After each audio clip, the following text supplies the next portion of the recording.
I literally babbled on for about like 5 minutes and the camera was not even filming. Clearly it's been some time.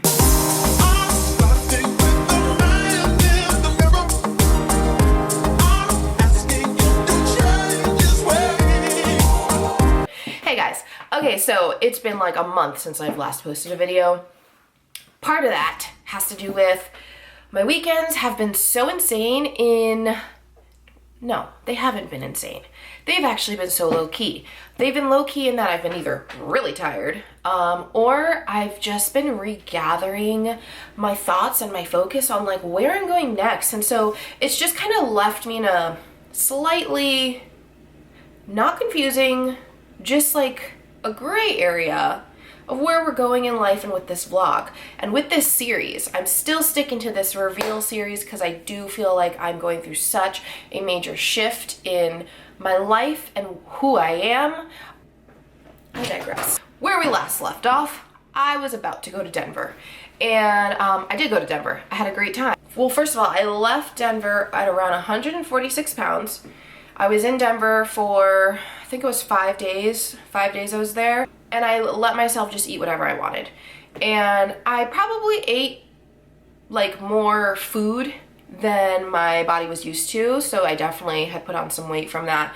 But I wasn't like binging, it was just I was being flexible with my food.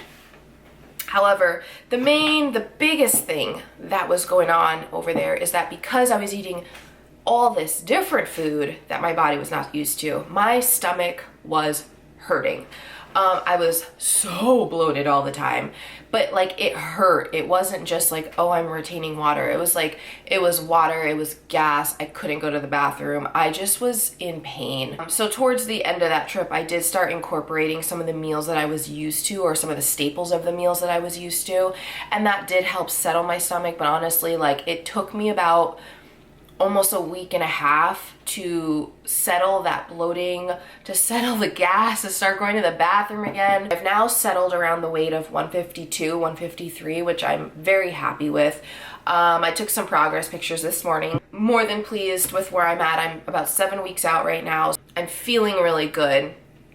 And for the first time, I trust myself throughout this process. I had done a 1,600 calorie thing for about 4 weeks. I was doing that. I was decreasing my cardio. So even though calories were still staying low, I was trying to decrease cardio so that I wouldn't put on so much weight as quickly, which was a success. Then I bumped it up to about 1,700 calories around the 5th week and reduced my cardio. So I was around a 50-minute mark. Then last week, I did again 1,700 calories. However, I gave myself permission to have 2 days where I would just eat what I want. So I still had my scheduled meals. It wasn't like I gave myself, it wasn't a cheat meal. It was literally a cheat day. However, that didn't inspire me or give me this urge to binge all day. It was, I had all my meals. If I wanted a cookie, I ate a cookie. If I wanted to go out to lunch with my coworkers right before I ate a cookie, then I went out to lunch with my coworkers. And then if I had my meals and I wanted to eat my meals, I ate my meals. If I wanted, to that day to have pizza for dinner, fine, I had pizza for dinner. And I did this without guilt, but I wasn't like, because I went in not planning like to just eat what you want to eat, I didn't like overdo it. So calorie wise, I still was tracking everything because I just wanted to see how I would be eating. And I went anywhere from like 1,800 to 2,000 calories, maybe a little bit over. So they were big jumps. And I did that twice a week. And I kept my cardio at 50 minutes. That was last week. Towards the end of last week, I was just so hungry. This week I bumped it up to 1,800 calories. And these are just rough estimates. I'm not giving you exact numbers. 1,800 calories. I am planning to reduce my cardio to 40 minutes. And I'm actually changing up my macro split just a bit, where I am going to increase my carbs to about 50% of my calories. My protein will be around 30% and my fat will be around 20%. Reason being is that while we were doing my cut, it became very evident that my body type is very ectomorphic, so I'm naturally very lean. I metabolize food much quicker than most people. Whereas before, I was treating my body more as a mesomorph. I think I'm probably right in between. I don't think I'm a complete ectomorph, but I'm definitely not a full mesomorph. So I've done a lot of research on like the type of dieting and exercise an ectomorph should do. So I've been implementing some of that. Basically what I've seen is that an ectomorph does really well on around 55% carbs. That kind of scares me. So I'm just doing 50. We're just gonna feel it out. So just to give you an idea of how that's gone so far, because I did that yesterday, I increased everything yesterday. By accident, it wasn't planned. I didn't get to do my cardio, but I did about a 40-minute glute workout. That's it. And I was ravenous all day. I went to bed really hungry. I woke up this morning really hungry. I had my protein pancakes, my Kodiak cakes, which I added eggs to and I added milk to. That was a 565 calorie breakfast. I am still so hungry. At some point I'm gonna start intuitive eating. I don't know when, but we're gonna feel it out. We're gonna try and find my maintenance point, and then we'll go from there. Right now we're not at maintenance. I'm so freaking hungry.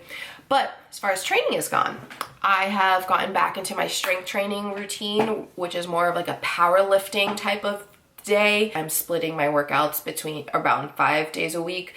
If it's a 6-day, it's more like for a 40-minute workout, and I just do whatever I feel like doing. And it's just because I just want to be there. I'm not really trying to exhaust anything. I'm still incorporating, you know, my bodybuilder type of workouts, but I've also gotten really into animal flow, which if you're following my Instagram, you'll see that I have been just incorporating it, and I've been doing it a lot for just functional training, for flexibility and mobility.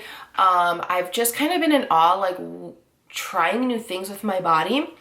And in doing so, I spoke to a coworker who I thought was certified in animal flow, which is how that conversation got started. He's a martial artist. He's an NASM master trainer. Like, he knows his shit. Anyway, we were talking, and he had told me, which I kind of knew, not in depth, but that the animal flow, like the technique and the foundation of it, came from martial arts. I can't say this correctly. I'm trying so hard. I've been YouTubing it, but capoeira. I've been like YouTubing how to say it correct. Capoeira. The Brazilian martial arts. Capoeira. I don't know if I'm saying that right. If I'm not, I'll get better at it. Whatever. He taught me some stuff with that, which freaking loving it. And so he gave me some stuff to help me with my shoulder mobility and strength, and opening up my back, and I'm strengthening my chest, things like that. Things that are gonna help me overall in a foundation for doing animal flow type of workouts, body weight workouts. So it's been really fun. I am just in a really cool place where I'm just discovering a lot when it comes to this off season. Now, that brings me to some other stuff that I can't quite, well, it's not that I can't, I'm choosing not to talk about it just yet. I am embarking on 2 different types of creative avenues, which I'm so excited about, one of which I'm starting this week. It is gonna be on YouTube.